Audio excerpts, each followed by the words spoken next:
Hi everyone, I'm April and you're watching the Tangled Cat Speaks.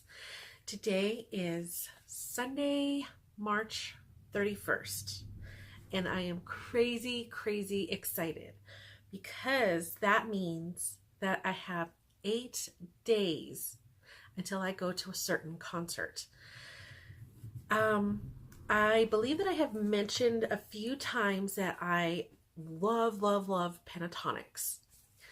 Well, if you're a Pentatonics fan, you know that a couple of years ago, one of their singers, the bass singer, Avi Kaplan, had left to go pursue other avenues. And he did come out with some solo music around that time, and I love it. I love it. I'm going to put a link to his YouTube in the drop down. But he just released another song. It's been well over a year since his last one, and I was so excited. It's so good. He's kind of more country-ish, but more on the bluesy side, folky side. Bluesy, folky is kind of what I categorize him as. Maybe more folky than bluesy. But his newest song is called Change on the Rise. And it was so exciting when he announced that was coming out. He put a video out that's also on his channel. And it was just so exciting because early in March, he had sold tickets for his first solo performances. It's not really a tour. He's just doing it in Nashville, and he has 3 dates at the same venue. 3 dates, 5 different times. So the first date, which is the one I'm going to, is April 8th. And then he's got one on the 15th, and that has 2 shows. And then one on the 22nd, which also has 2 shows. The one I'm going to only had one show available. So, but I am going to that one. Immediately, as soon as I found out that he was doing this performance, I was so excited. I was like, yes, I'm going, I'm doing it. I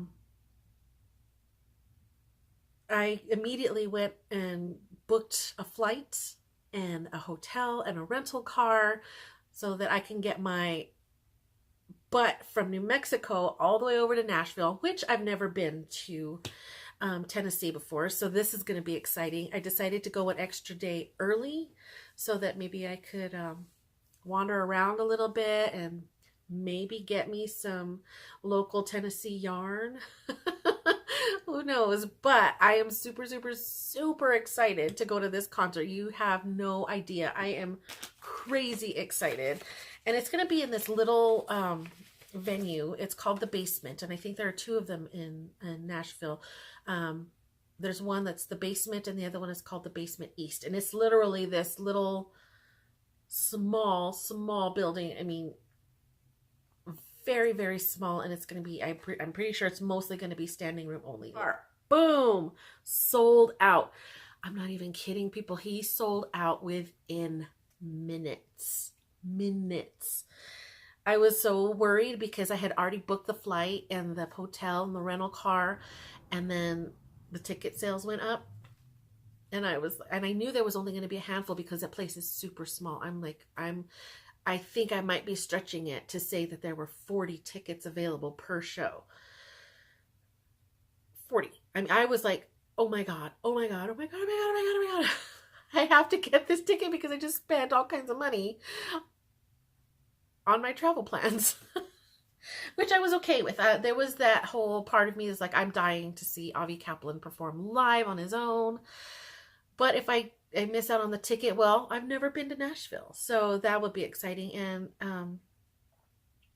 I was okay with not getting a ticket, but believe me, I had a timer set for when he said he was gonna make the ticket sales live. I had a timer set. I was on it, like boom. I got my ticket. So I'm very excited.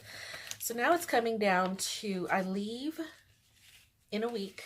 I leave on Sunday, this next coming Sunday. So I'm trying to get everything packed. I'm trying to get myself together. I'm trying to make sure that my house is in order, and what am I going to wear, and what am I going to pack? I don't know, everything. There's just so many things just going through my mind. I'm very thrilled. I'm going to go to this concert, and oh gosh, I'm just like beyond. Sorry, I am babbling on. It's already been 12 minutes and I'm still talking about my concert to go see Avi. His music is just, his voice is incredible. I can't even stress how much I love it. So go listen to his music. Like I said, I'm putting the link down in the drop down, and his newest one is Change on the Rise. So I may actually just put a separate link just for that particular song. I mean, all his songs are beautiful, but this one is just so powerful and so, everything. It's just everything. He's got an amazing voice. It is so incredible how low his voice is and how powerful, and it just resonates. His voice just resonates. So anyway, I'm in love, and I'm gonna go see him in concert, and I don't know, I'm like a little bit like, I would love to meet him, but at the same time I would probably burst into tears and be all teary-eyed and snotty and my eyes all puffy, and I'd just be a blabbering mess and not know what to say. I don't even know my name right now, because that's exactly how I feel like I'm gonna be. So part of me is like, no, I don't want to meet him, because then he's gonna have that thought of me in his head. But I do know that some of the people that I'm friends with on Twitter that are going have met him, and so there's a really good chance that I could meet him. So I'm super excited, but I'm also very scared and very nervous. It's strange because when I was younger, I never had just one person, one artist, one singer, one movie star. I'm lying. I was going to say never that I had any kind of fangirl kind of crush.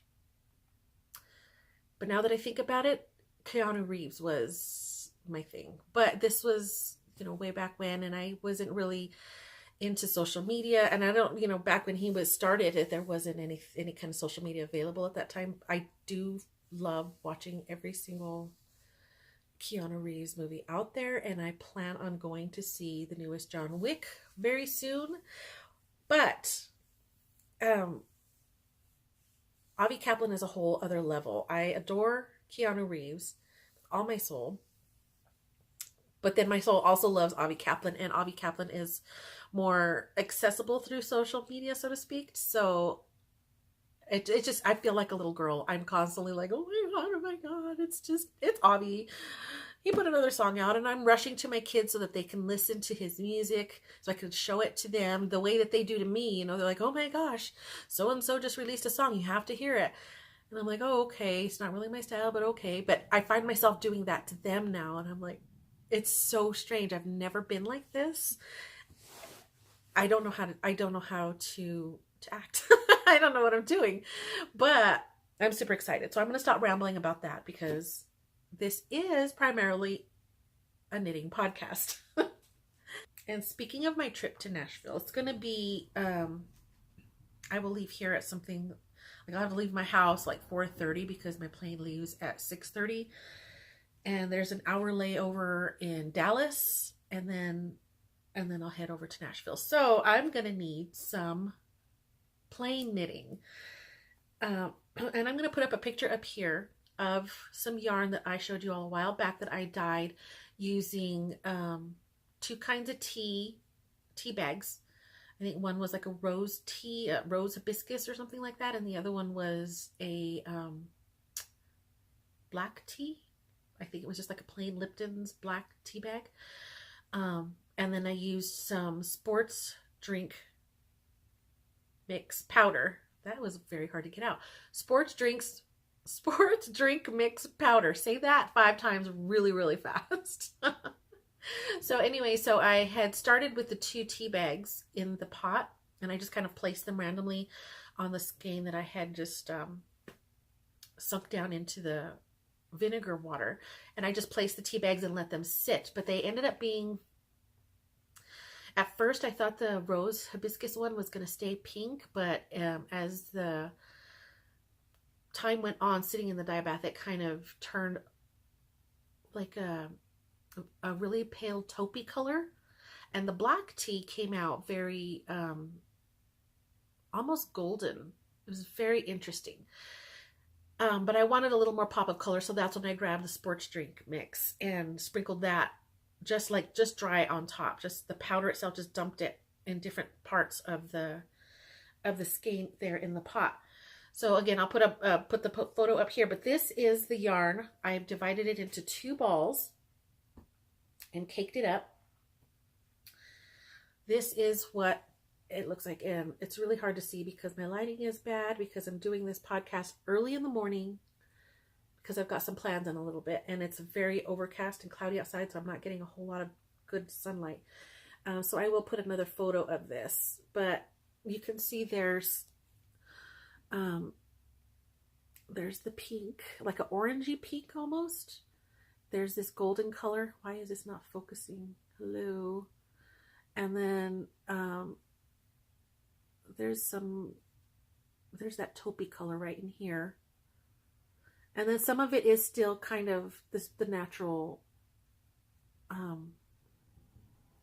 cream color. Like this was I actually bought this. It was the natural undyed yarn, the snug yarn from Pandia's Jewels. And I don't know what possessed me to buy an undyed skein of yarn from a indie dyer. Probably so. I was probably thinking I was going to use it as an accent to something else, but I never did. And I was on a dyeing kick last summer, and I just grabbed it and threw in the tea bags, and it turned out really pretty. It's very, very muted though. Very, very muted.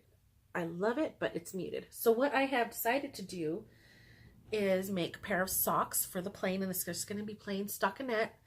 And I had a small, I think it was about 17 grams, a small ball of Knit Pick Stroll yarn in the Sapphire colorway. It was only about a 17 gram ball, which I've divided into 2. And it's like, it looks navy here, but it's got a little tiny bit of on the teal side, but it's dark. So yeah, it's beautiful. And so what I did was I started some socks. I wasn't sure how far that 17 grams of the contrast color was going to go. So I decided that I was going to do just the cuff, heels and toes, but I wasn't sure on how much, and I didn't want to run out on the toes, so I didn't do the entire cuff in just the blue.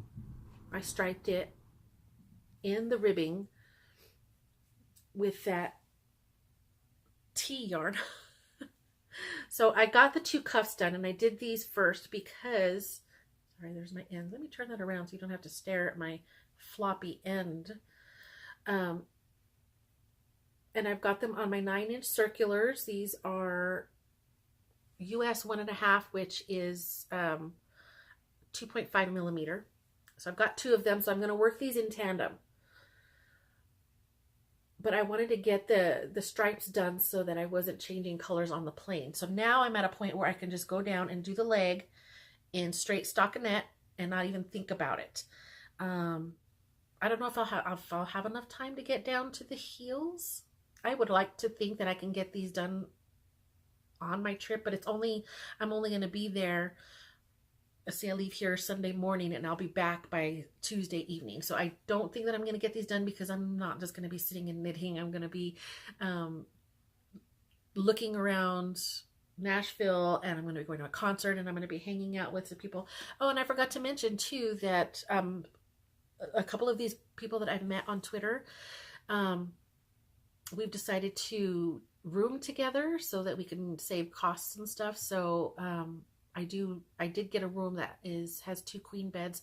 So we're all gonna, several of us are gonna be bunking together. And I'm a little bit nervous about that because I am an introvert. And now I'm gonna be spending 2 nights in a hotel room with the people that I like on Twitter, but I don't know them in person. And so I start thinking, I've been the last couple of days having this kind of strange anxiety. Like, oh my gosh, do I snore? Am I going to annoy them? I toss and turn. There's going to be, we're going to be sharing a bed, and I'm going to be, I normally toss and turn. How am I going to do that? Just so many weird things going through my mind with this. I'm a little stressed, but I'm excited stressed, so it's okay. So anyway, so I've started these. This is my plain knitting, and I'm very excited about it. I didn't get a chance to go back and rework the Polaria socks that I had been designing. I think that that's going to be one of my next projects that I want to get started again and work through, but I haven't really done that. Excuse me, I am very congested right now.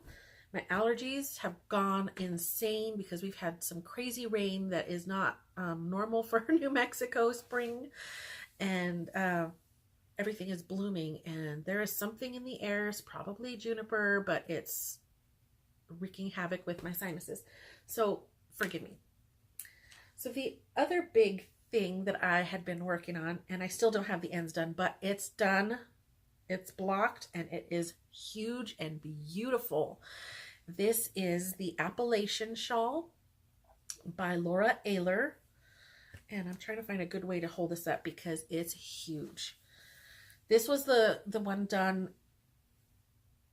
in the Knit Picks Preciosa. And let's see, it already got a little wrinkle just laying here in my pile of stuff. But it started out at this end. This was the colorway Stormy. And then you can see there in the corally color is called Anemone. And this was mosaic knitting, so it was super easy. This blue is called Blue Skies. And then another colorwork section, and then the solid is Crest. And then it ended in another colorwork and a little bit more of the Stormy. But it is huge. It's wider than my wingspan. So this is, I would say, about 68 inches. I knit it mostly to the pattern. The only thing that I did different, it's very pretty. It has I-cord edging on both sides. This beautiful, beautiful color work. A mosaic. It's very pretty. And now at the end is the only place that I did a little bit of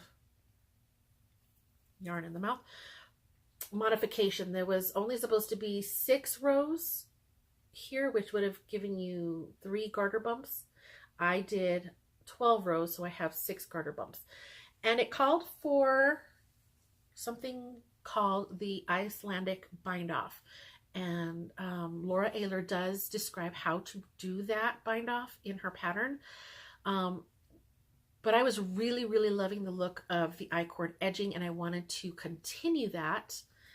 So I went ahead and did the I-cord bind off, and it's hard to see because it's in the same color, but I did an I-cord bind off just to keep the continuity on all 3 sides.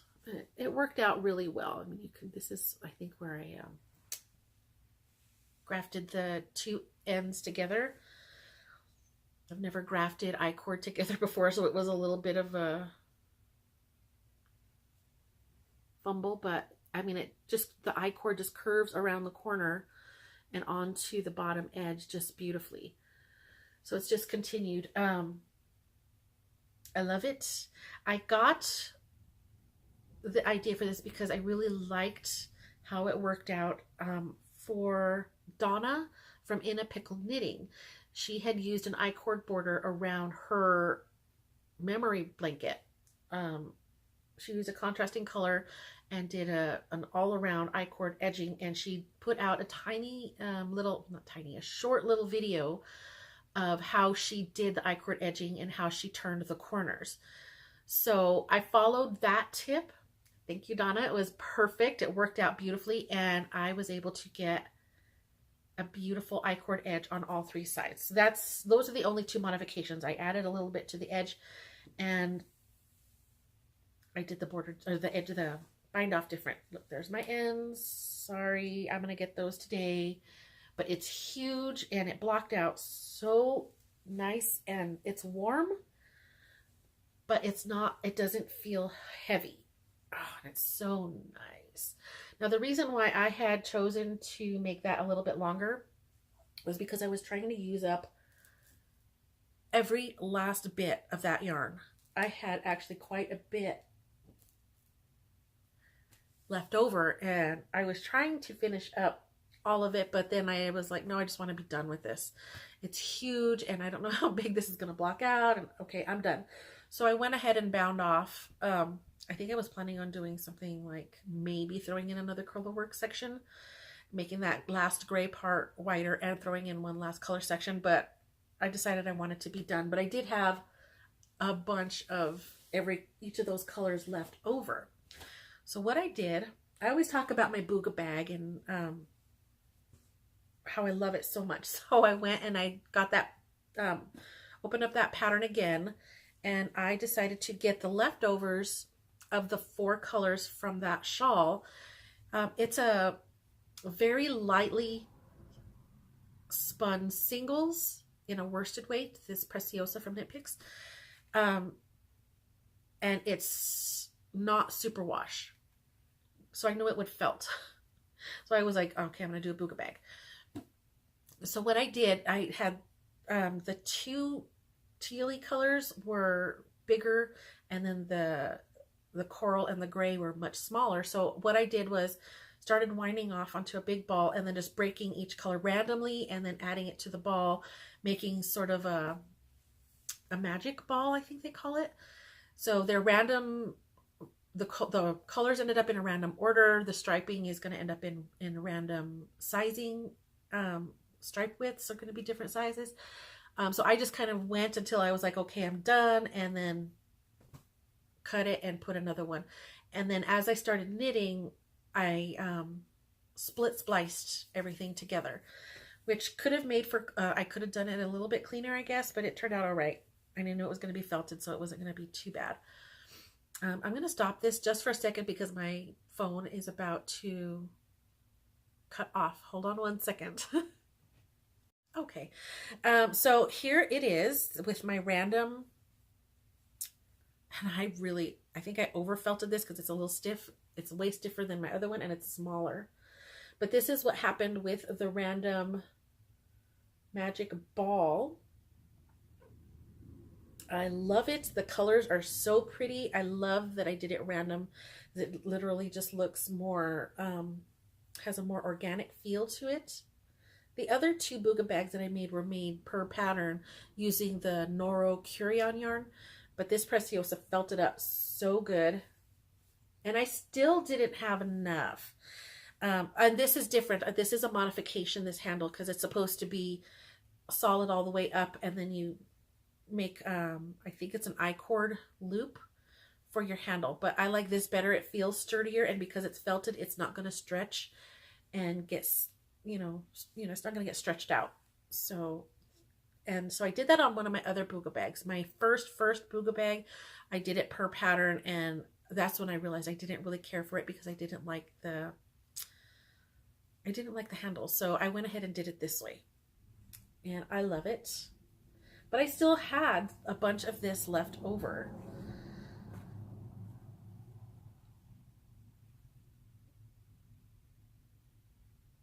I made a baby booga, and it's adorable. It's basically just half, approximately half, maybe a little bit less than half. Like every time there was a stitch count or a row count, I halved it.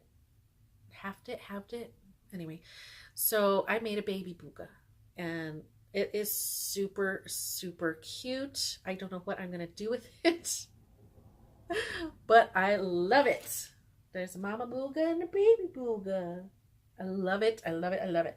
So I did use up most of the yarn, but this yarn went a long way, let me tell you. I still had some yarn left over. And by this point, I had already run out of all of the coral and all of the gray. So I made a bookmark. It's just garter, 2-color garter on a big needle. And then I blocked it so that it'll stretch it out just a little bit. Because when I pre-blocking, it was about that wide. And then I stretched it out and made it a little bit longer. And it thinned it out too. So like thickness wise. So that it'll fit nicely and lay flat in a book. So, speaking of book, this actually goes really well with this book that I'm about to show you. I know, I said it. I'm not buying yarn. I'm not. But I couldn't help myself. This was actually more about the kit in its entirety as opposed to the yarn. But I did buy yarn. Oh no, don't lose my ticket to Avi. Be careful with that. So I had heard about this from, oh Lord, who was it? I was watching the Adelaide Cottage podcast and she mentioned this book kit. It's a book box. Darn it. Her name, the person who wrote the book, the author is Amber Crawley. And she does also have her own yarn dyeing business. And for some reason, it is escaping me. What is it? Maker's Haven. That's what it's called. Maker's Haven. So I went to her website, makershaven.com. And I looked for this book box. Super, super excited. So this is the book On Luna Time. And there's her name, Amber Crawley. And look how pretty this cover is. And I believe that she designed this cover as well. Super pretty. With the book came this card. And super sweet. She signed it. Very cool. And I think her information is down on the bottom. Come on.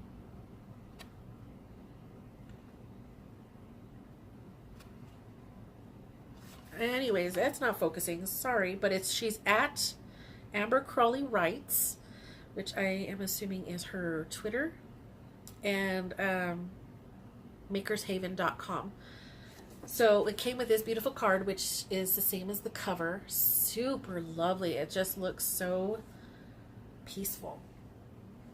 So I got that, and let me explain a little bit about this book box. It's a mystery kind of thing, and I don't know if you've ever heard of book boxes before. I had never heard of this idea, but apparently it is a thing because I did some looking at other. I kind of Googled book box and I found some other authors who have done something similar. So what it is she includes some goodies in this book box. You get the book and then you get some goodies, and they're all wrapped individually, and they have page numbers. So when you get to that page number, you're supposed to open that particular goodie. And I knew one of them was going to be yarn because she is a yarn dyer, and that was part of the description of the book box order. I didn't know the color. We knew what the cover of the book looked like, so I knew it had to have something to do with this. So I knew I was going to get a skein of yarn and then some little notions or goodies to go with the story. So it was super exciting to me. It was just this, what? Like, this is so cool. This is such a great idea. And I believe this book is also, she self-published it. So I was super, super, super excited.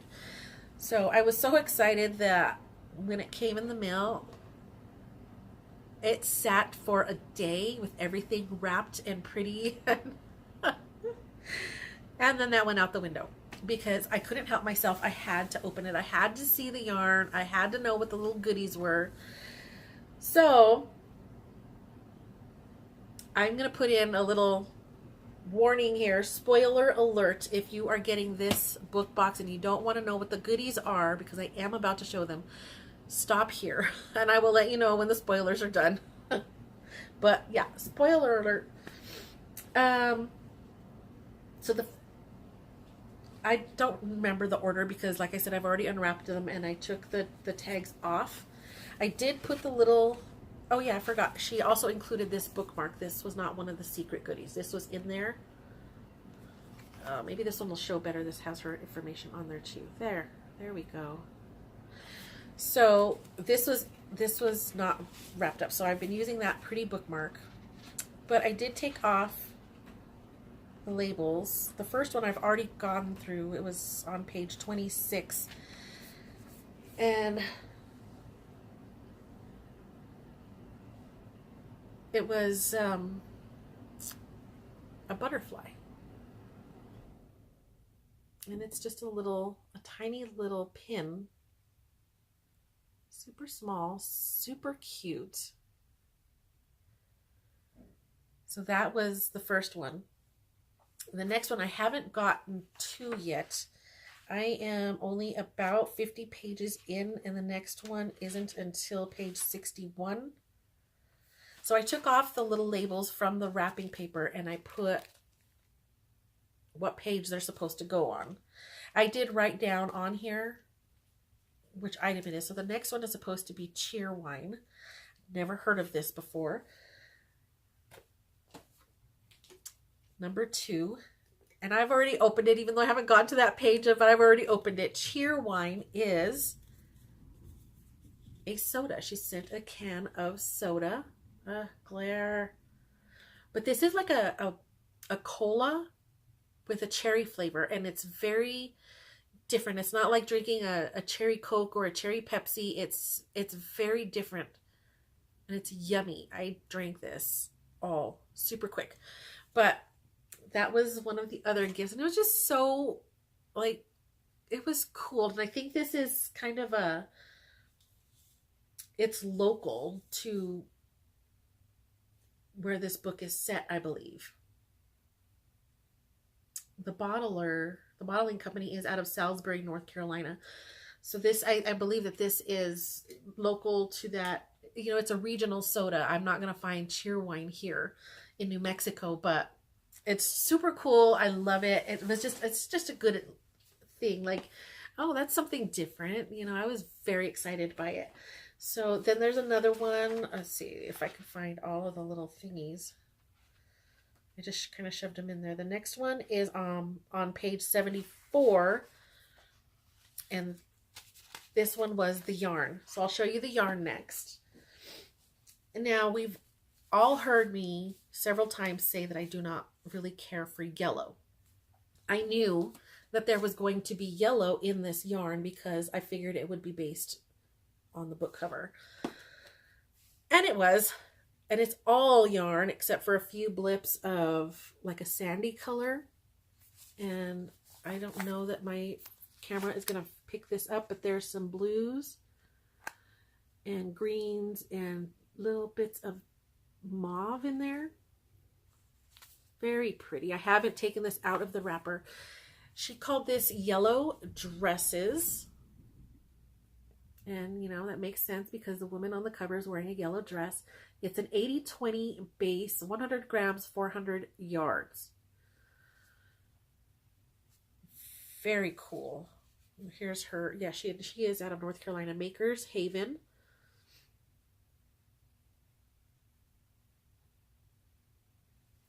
Yay. So it's yellow.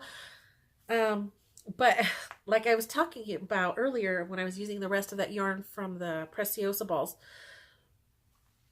isn't that the cover? So even though yellow is not my thing, it looks beautiful on this because it's not solid yellow. I mean, it's beautiful, and I know that there are a lot of people that adore yellow. I just don't happen to be one of those people.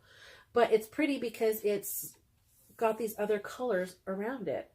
And so what I am hoping to do is to use this as an accent color in a shawl. And I was like, I don't know what I'm going to do.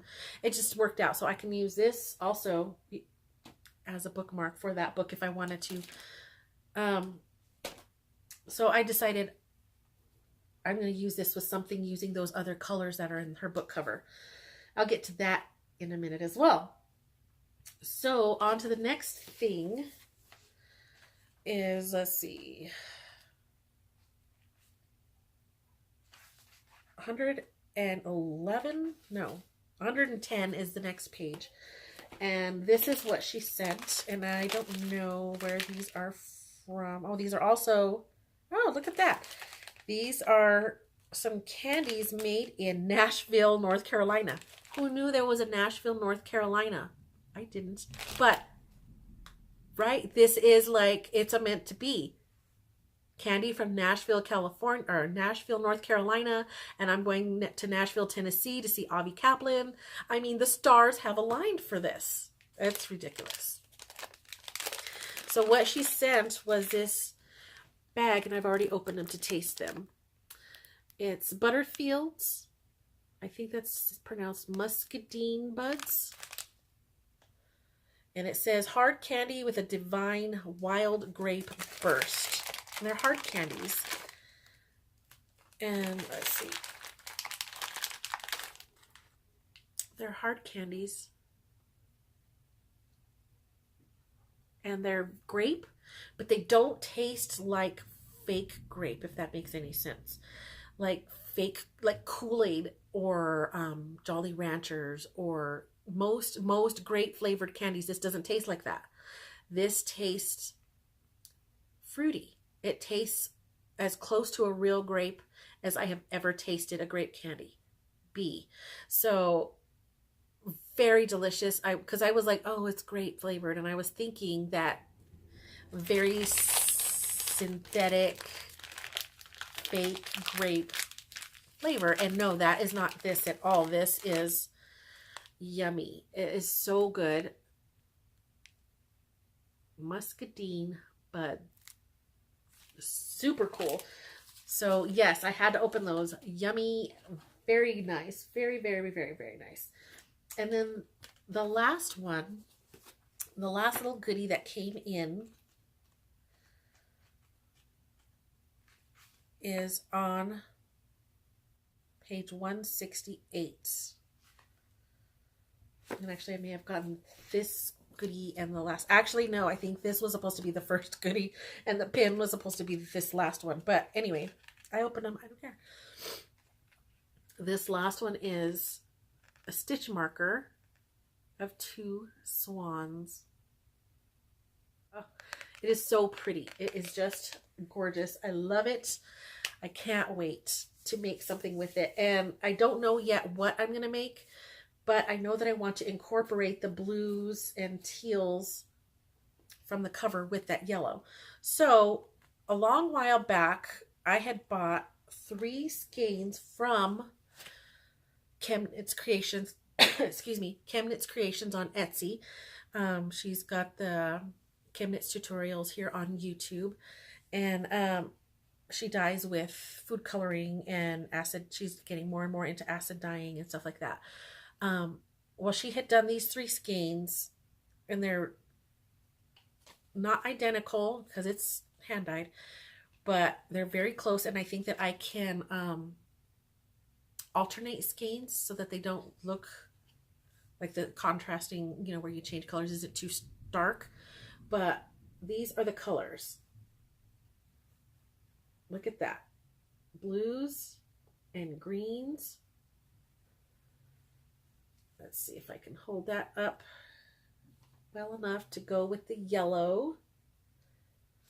So let me grab one of these. Grab this one. So this is, look at that. And I didn't have to buy the supplement yarn. This was already in my stash, people. things are lining up in my world right now. Super excited. So I'm thinking I want to find a pattern that has, I don't know, I'm thinking maybe like an asymmetrical shawl, and just start with these three and, you know, make the whole body of the shawl in this, and then the last edging, the last few rows of the asymmetrical triangle going in this color. Or maybe I can add stripes of this throughout. I don't know, but this is gonna happen. I'm super stoked about this. Loving it. Just perfect. I am so happy. So happy. How many times am I gonna say so happy? I don't know, but I am. So that's really been all that I've been working on. This past few weeks, I've been working a lot of overtime, so and I have a trainee, so I don't have a lot of time to do knitting as much as I usually do. So I didn't really work a whole lot. I think I got maybe 4 rows done on the Age of Brass and Steam that I decided to take out the bind off and add more to it. I only added maybe 4 or 5 more rows. Oh, the other thing that I wanted to mention, I don't know if I did the last time. I don't think so. But the other thing that I did is I had found TL Yarn Crafts through my Instagram feed, and I decided to check her out. She's mostly crochet. I can't think of her first name. I want to say Tony, but I'm not sure that that's right. I'll put it here. But TL Yarn Crafts, so she was doing a she designs crochet patterns, and I thought, you know what, I have never made a shawl in crochet, so I'm going to do it. She was having a sale, and I bought 3 of her patterns from her website, and I think the sale was because maybe I did mention this. I'm feeling like deja vu right now. But anyway, she was closing her I think she was closing her Etsy shop, and she was going to sell strictly on Ravelry, I think. Something along those lines. But she was having a discount to close her Ravelry shop, that much I know. So I was really excited. I've never made a shawl in crochet before, so I thought, oh, I'm going to try it out. So this is what I've got started so far. And it is an asymmetrical triangle. It starts at one point and gets bigger and bigger and bigger. My only concern right now is that it's rolling, kind of how plain stockinette does. This is all single crochet, I mean. And it's kind of rolling, and I'm assuming that it's going to do that even after blocking. So what I plan on doing when I block, just to give it a little more straightness, is to, when I block it, I'm going to pin this edge down underneath so that it's folded backward on itself. So when it rolls, hopefully it'll stay more straight, if that logic makes any sense. I'm hoping it'll work. But and this one kind of rolls to this corner here, and it rolls like in the opposite direction. Like this rolls back, and then this wants to roll forward. But that's fine. I don't mind. It's going to be big, and it may even look cool having that roll in the final product. I don't know. We'll see. But I'm going with it. I haven't really worked on it a whole lot since I started. This is all I've gotten done. I think I started this on the 10th. So it's been quite a while, and I haven't really picked it up because I really wanted to get the other things done, the big shawl done. And when I was limited on time, I really just worked monogamously on that. And then, you know, so what I am working on, or what yarn I'm working with, is Pandia's Jewels. Jeez, my mind went blank for a second there. Pandia's Jewels. And So these are on her Super Sparkle base. So there is some glitter in there. Um, this one is called Unicorn Barf. And this was one of her most popular colorways. I think it's just amazing. So pretty. And then you're basically fading 3 colors in this pattern. So this second one is called, I love this name so much. It's called Wonder Lamicorn. This came out around the time that the movie Wonder Woman came out with Gal Gadot. And so it's got a lot of the Wonder Woman-ish colors in there, but it's also got some of the unicorn kind of colors. And she called it a llamacorn. Wonder Llamacorn. I love it, love it, love it so much. So in my mind, I'm picturing this wonderful fluffy llama dressed as Wonder Woman. And it just makes me so happy. I wish I could draw, because I would totally draw that. And then I'm going to blend into this last color, Gravity, which is mostly purples and little blips of greens and teals. But we'll see how it all works out. And it does kind of like you would in a fade, where you work a couple of alternating rows at the color change spot and then move on with the second color. So that's going to be slow going because it's single crochet and fingering weight yarn, and it's going to take a while, but that's fine. I'm not in any rush. I'm just super excited to work on it. I bought 2 other patterns from TL Yarn Crafts. One I think is, I can't remember if it's a worsted weight or a bulky weight, for a big blanket, like a kimono wrap blanket kind of thing. It's huge, and I don't know that I have the yarn for it, but I will figure something out. I have the hiccups all of a sudden. So I got that, and I bought a second shawl pattern, and I can't remember what that one was. I think that one was more of a one skein, and I'll put the names and pictures of all 3 here. But those are what I bought on her sale. So super excited by that. And then I've also started watching her podcast, TL Yarn Crafts. And I think that she was doing tutorials and stuff before. And she's only done 2 actual podcasts. So she's very new to the actual podcasting part of it. But she's got a history of other videos, and I believe that they're tutorials. I've never really looked into them. Mostly because I learned how to crochet 20 plus years ago, and I don't really need a whole lot of tutorials right now. Although, oh my goodness. Okay, I'm going to have to remember to come back to this. I was super excited.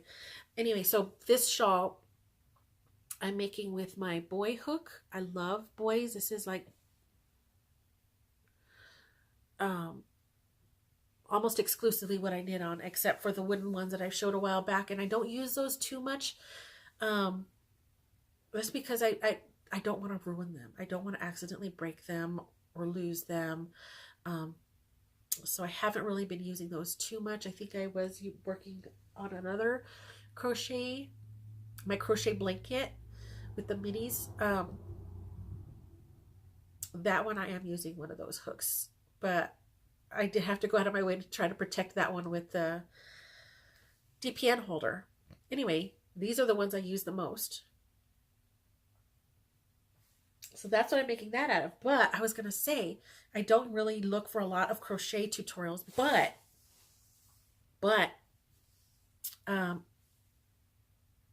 the most recently I found, and it's been a long time. When I say recent, it's not really recent, the chainless foundation, which is how I started that mini crochet blanket with the chainless foundation for half doubles.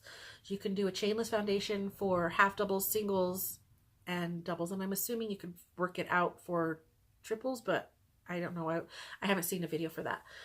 But so that was, I think, the last time that I needed a tutorial for anything crochet, and it's been quite a while.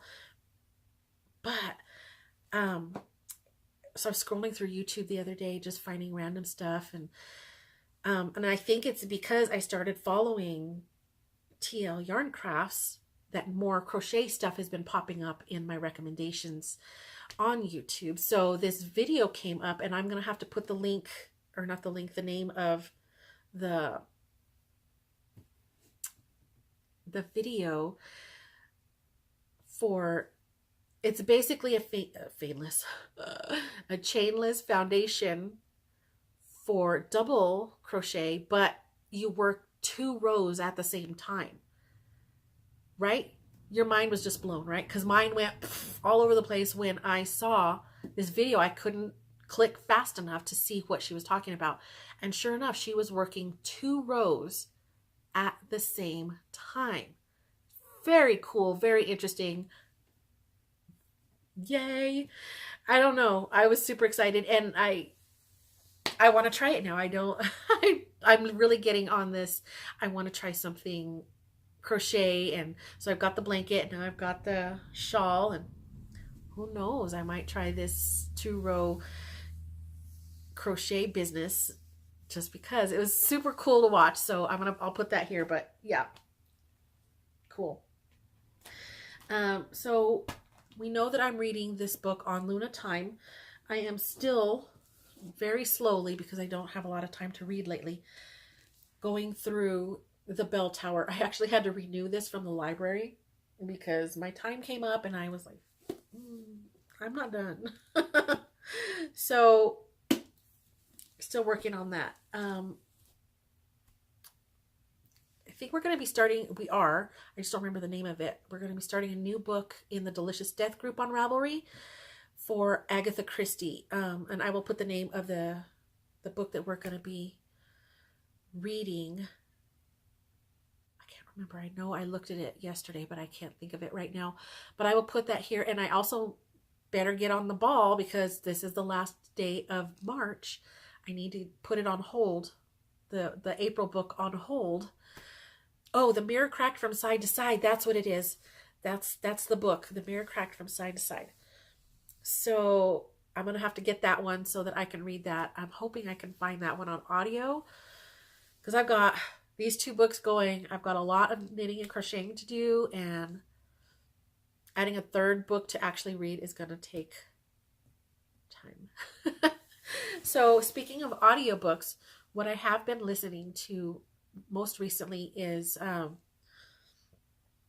while back I had gotten into the Daisy Dalrymple murder mysteries, and those are by Carola Dunn. And gosh, I think I read listened to these books. There's something like 20 plus books, and I had gotten to maybe halfway, maybe 12 or 13, something like that. And I forgot about them because I was, I got distracted. I get distracted very easily. But then I remembered that those were there, and I just finished 2 of them. I read, I know one of the most recent one was Sheer Folly. I can't remember the one before that. I'll put the names of those 2, but they're by Carola Dunn, and it's again the amateur sleuth, cozy murder mystery type thing. She's married to a Scotland Yard detective, but somehow she manages to do all of the detecting. It's set in the 20s, I believe, somewhere in England, and she's frowned upon. I guess she has a title that they always call her honorable. I think that her father was a lord or something. I don't really understand the class system over there, but anyway, so she's frowned upon because, one, she doesn't live up to what her family's title is, because she's a freelance journalist. So that kind of like, oh, a woman working, that's weird. So a lot of the gentry or whatever you'd call it kind of looked down upon her. Then they even looked even further down their noses at her because she married a cop. So they're like, what are you doing, woman? But she's enjoying herself. She's, you know, making herself a little bit of a nuisance by solving murders where the police are stumbling. But it's really a fun series, and I'm glad that I remembered about them so that I can go back and continue the series. So that's what I've been listening to. Yesterday I needed to take my mom out. It was sunny, and I noticed, I believe I have mentioned before that my mom has Alzheimer's, and a little, you know, the dementia that comes with that. And all through winter, I've noticed that she was just a little bit down, which made her either a little bit sad or sometimes kind of cranky. And now that spring is starting to happen and it's warmer, the sun is out, I've noticed that her personality has changed a little and she just seems happy. So yesterday was a beautiful day. I decided to take her out. And I wanted to take her to a movie. She just washed her hair.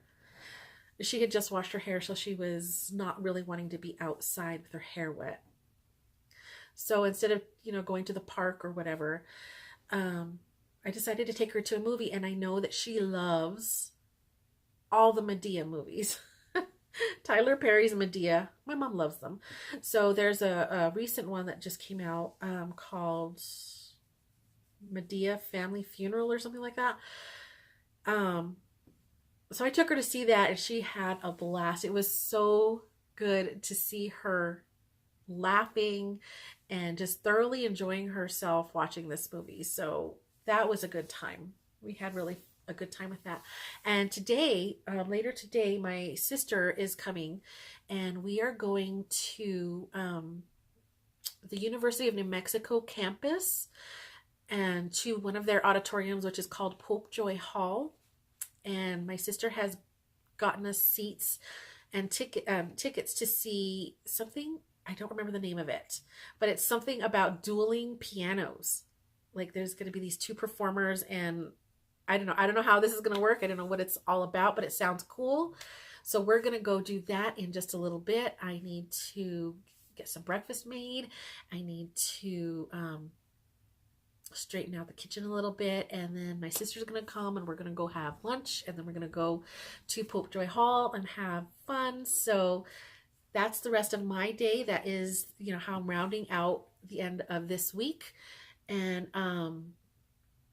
sorry, my nose is itchy. My nose is always itchy. Anyways, so that's how I'm rounding out my week, and I start again Monday with work all over.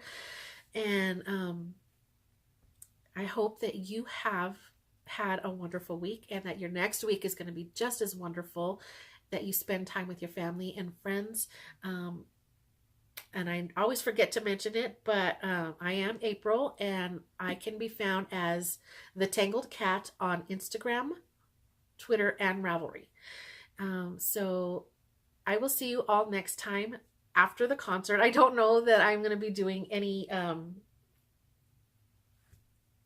vlogging, so to speak, of the concert or of my time in Nashville. I'll try to get, you know, some stuff maybe, but no promises, because I am pretty sure that I am going to be a mess. Just a silly fangirling mess. So I don't know that any video is going to come of that. But so I will see you after that, and thank you for coming and spending time with me, and we'll see you next time. Bye-bye.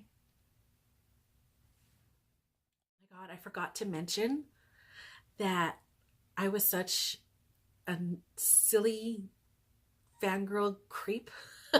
I recorded myself on Snapchat singing part of the chorus of Avi's song Change on the Rise, and then I posted it to Twitter, and he saw it and he commented on it, and I was like, oh my God.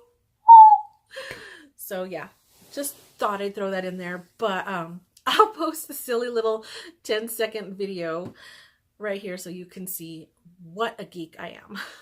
Oh my God, Avi, that was so good. I feel a change on the rise. Yes!